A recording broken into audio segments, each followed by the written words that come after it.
Putin भले ही एक लंबे अरसे के बाद आ रहे हो, 2-3 साल हो गया, 4 साल आप कह ही रहे हैं। लेकिन इस बार पुतिन मोदी की इस दौरान कई बार मुलाकात हुई। ब्रिक्स समिट में हुई, रशिया में ही हुई थी, कजान में गए थे प्रधानमंत्री मोदी।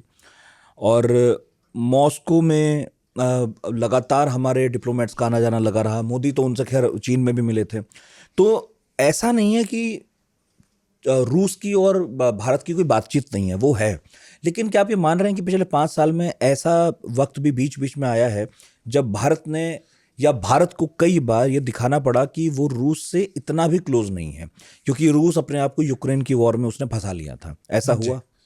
देखिए, एक ये बहुत ही एक टेक्निकल एक हाँ। अंडरस्टैंडिंग है, नुआंस्ड अंडरस्टैंडिंग यह है कि जहाँ तक यूक्रेन का इशू है, जहाँ पे कि भारत ने कभी रूस को कंडेम नहीं किया। जो रूस ने वहाँ पे आक्रमण किया, यूक्रेन का जो टेरिटरी कैप्चर कर लिया, तो वहाँ पे कभी भारत ने उसकी भर्त्सना नहीं की। जो यूनाइटेड नेशन सिक्योरिटी काउंसिल में जो वोटिंग भी हो रहे थे, तो उस वोटिंग में भी भारत ने एक पर्टिकुलर बूचा का इशू था, उसको छोड़ के सारे जो रिजोल्यूशन थे उससे एब्सटेन किया है।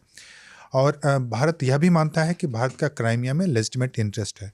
लेकिन भारत यह भी कई बार इनडायरेक्टली बहुत ही सटल तरीके से बोलने की कोशिश करता है कि किसी भी देश की सॉवरेंटी को इनक्रोच नहीं करना चाहिए, और वो जाता है यूक्रेन के फेवर में। और रूस ऑब्वियसली आइसोलेटेड है, तो रूस हर एक ढंग की कॉपरेशन एक्सपेक्ट करता है भारत से। जैसे वो रूस तो यह भी चाहता है कि भारत उनके साथ पूरी तरह से सपोर्ट करे। रूस अगर आर्म्स सप्लाई करता है तो कुछ आर्म्स वापस भी रूस को मिल जाए जो कि वो यूज़ कर सकता है इत्यादि, कुछ टेक्नोलॉजी मिल जाए, वो सारा चीज़ चाहता है। लेकिन कभी भी हमने डिफेंस सप्लाई वहाँ पर नहीं किया, रूस को नहीं किया। लेकिन तो एक तरह से, और चूंकि एनुअल समिट मीटिंग में ये होता है कि जब दो लीडर, प्रेसिडेंट पुतिन और रूस प्राइम मिनिस्टर मोदी काफ़ी करीब भी हैं, आपको बता दूं पर्सनल लेवल पे भी दोनों में एक तरह से कैमरेडरी है, एक तरह से दोस्ती है। और जैसा कि आपने बताया कि ब्रिक्स में मिले, फिर शंघाई कोऑपरेशन ऑर्गेनाइजेशन की मीटिंग चीन में हुई, वहाँ पे भी मिले। उस बाद प्राइम मिनिस्टर मोदी तो रूस भी गए थे, तो वहाँ भी मिले। तो वो मीटिंग्स होते रहे हैं। लेकिन चूंकि एनुअल समिट मीटिंग नहीं हो रहा था, तो इस ढंग के सवाल उठने शुरू हो गए थे कि शायद मतलब कुछ ना कुछ वो पश्चिमी देशों का दबाव है, और दबाव था। मैं बता दूं कि दबाव पूरी तरह से था। पश्चिमी देश तो यह चाहते थे कि पूरा डिफेंस डील बंद हो जाए, कोई भी इंपोर्ट वहाँ से तेल का भारत नहीं करे, और रूस के साथ रिश्ते, चूंकि एक प्रजातांत्रिक देश है तो प्रजातंत्र, दो पश्चिमी देशों का प्रजातंत्र था उसके, तो इस ढंग से दबाव बनाया गया था यूरोपियन यूनियन के द्वारा भी, अमेरिका के द्वारा भी बहुत सारे स्टेटमेंट्स भी दिए गए थे। लेकिन इसके बावजूद भारत दबाव पे नहीं आया। नहीं तो क्या तेल खरीदना हम जारी रखेंगे? हम तो चाहेंगे कि अभी भी तेल खरीदना जारी रखें। लेकिन अब दिक्कत यह है कि चूंकि यहाँ से भारत में जो है आपका जो इंपोर्ट होता है वो प्राइवेट कंपनीज करते हैं। थोड़ा सा ओएनजी करता था, लेकिन ज़्यादा जो इंपोर्ट हुआ था वो प्राइवेट प्लेयर्स रिलायंस के द्वारा हो रहा था। अब रिलायंस के साथ दिक्कत यह है कि रिलायंस का इंटरनेशनल एक्सपोजर है, तो रिलायंस अगर यहाँ से तेल लेगा वहाँ पे रोजनेफ्ट या लुकोइल, जिसको कि सैंक्शन कर दिया गया वहाँ से रूस में, तो वहाँ से अगर उनसे अगर तेल खरीदता है तो इस पर अब सेकेंडरी सैंक्शन लग जाएंगे। यानी कि आप वो अमेरिका से वो फिर ट्रेड नहीं कर पाएगा, यूरोपियन कंट्री से ट्रेड नहीं कर पाएगा। तो ये रिलायंस के लिए बहुत बड़ी समस्या है।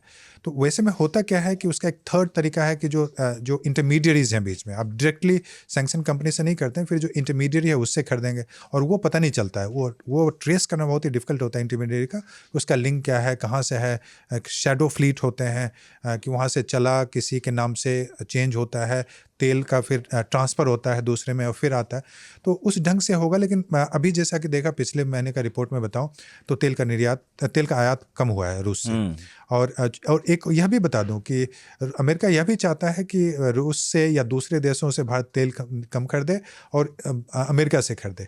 अभी आपने देखा होगा कि महंगा खरीद ले। अभी आपने एक बहुत ही इंपॉर्टेंट डील हुआ अमेरिका के साथ, एलपीजी डील, कि लिक्विड पेट्रोलियम गैस जिससे आपका खाना बनता होगा घर पे, तो वो डील हुआ है अभी अमेरिका के साथ पहली बार। तो आप ईरान से नहीं लेंगे, जो यहाँ के जो दूसरे कंट्री वहाँ से नहीं लेंगे, आप अमेरिका से ले रहे हैं, तो ऑब्वियसली कॉस्ट उसमें इन्वॉल्व। तो यही तो मैं पूछ रहा हूँ कि कई बार भारत जो धर्म संकट में खड़ा हो जाता है, खुद को धर्म संकट में पाता है, अभी वैसा ही कुछ नहीं चल रहा है। क्योंकि अगर आपने कम कर दिया रूस से खरीदना, जो आप कह रहे हैं नंबर्स पे दिखने लगा है, अमेरिका से खरीदने भी लगे हैं हमने, जबकि कहा कि हम महंगा तो नहीं खरीदेंगे और ऑप्शंस भी एक्सप्लोर करेंगे। तो ऐसे में ये एक बैलेंसिंग एक्ट तो दिखाई दे ही रहा है कि हम अमेरिका से भी संबंध जितने खराब हो रहे थे अब नहीं चाहते उससे ज़्यादा खराब हों। देखिए, अमेरिका से तो हम कभी भी नहीं चाहते थे, ये हमारी मजबूरी है। अमेरिका से तो प्राइम मिनिस्टर मोदी नहीं चाहते थे, या जो स्टेट पॉलिसी है, या भारत कभी भी नहीं चाहता कि हमारे संबंध खराब हो। लेकिन प्रेसिडेंट ट्रंप ने जो जिस ढंग का स्टेटमेंट देना शुरू किया, उसमें जैसे कि पहले तो सैंक्शन, मतलब कुछ जो इम्पोर्टिंग कंपनी थे जहाँ से हम कर रहे थे उस पर, रूस की कंपनी थी, उस पर सैंक्शन लगाया। सेकेंडरी सैंक्शन का धमकी दिया। उसके बाद हमारे पे टैरिफ लगा दिया। यहाँ तक बोला कि जो भारत की इकोनॉमी है डेड इकोनॉमी है। उन्होंने बोला कि वो प्रधानमंत्री मोदी को तो पसंद करते हैं, लेकिन वो चाहें तो वहाँ पे परिवर्तन ला सकते हैं, इस ढंग का। और सीज फायर, पाकिस्तान भारत में उनका क्लेम है कि उन्होंने सीज फायर करवा दिया। सच्चाई वो नहीं है। सच्चाई इसलिए सीज फायर हुआ कि भारत भी वही चाहता था। लेकिन इस ढंग के जो स्टेटमेंट आए हैं उससे भारत की जनता भड़क गई है, मैं बता दूं। भारत की जनता भड़क गई है और सरकार भी दबाव में है। सरकार को लगता है कि ये जो स्टेटमेंट आ रहा है उससे भारत की विदेश नीति और भारत की जो छवि है कहीं ना कहीं खराब हुई है, और इसका ध्यान ट्रंप ने नहीं रखा है। तो हम भारत कभी भी नहीं चाहता था कि हमारे अमेरिका के साथ संबंध खराब हो। लेकिन अमेरिका की पॉलिसी, यानी कि ट्रंप की पॉलिसी और स्टेटमेंट्स ऐसे आ रहे थे कि जो वो ट्रस्ट एक बनता जा रहा था पिछले 20 साल से, उसमें काफ़ी कमी हुई है। और इस कारण से भी देखा आपने कि प्रधानमंत्री मोदी की यात्रा कहाँ होती है? शंघाई कोऑपरेशन ऑर्गेनाइजेशन के विजिट में होता है। अब मैं ये बोल दूँ, G20 के मीटिंग में शी जिनपिंग तो नहीं आए थे जब इंडिया होस्ट कर रहा था, लेकिन आप शंघाई कोऑपरेशन ऑर्गेनाइजेशन में जा रहे हैं, तो आप क्या दिखाना चाह रहे थे? आप मैसेज यह देना चाह रहे थे पूरे वेस्टर्न कंट्रीज़ को कि हमारे पास दूसरे ऑल्टरनेटिव्स हैं, दूसरे ऑप्शंस हैं। तो जब भी आप दूसरे ऑल्टरनेटिव ऑप्शन की बात करते हैं तो उसमें जो दूसरे कंट्रीज़ हैं, चाहे वो चीन हो या फिर रूस हो या साउथ अफ्रीका, ब्राज़ील इत्यादि, तो ऐसे देशों के साथ आप सहयोग बढ़ाते हैं। अमेरिका अभी की इकोनॉमी की बात करूं, इस मंथ की इकोनॉमी के, तो हमने एक्सपोर्ट को डाइवर्सिफाई कर दिया है। हमारे एक्सपोर्ट अमेरिका से कम हो रहे हैं। जेम्स ज्वेलरी, डायमंड और जो श्रिम्प इत्यादि वो कम हुए हैं टैरिफ के बाद से। लेकिन हमने क्या किया, दुबई में ज़्यादा भेजना शुरू कर दिया, चीन में, कनाडा में। तो हमने डाइवर्सिफाई कर दिया और हमारे एक्सपोर्ट बढ़े हैं। तो अगर अमेरिका वहाँ पे दबाव बनाएगा तो हम दूसरे ऑल्टरनेटिव ढूंढना शुरू करते हैं।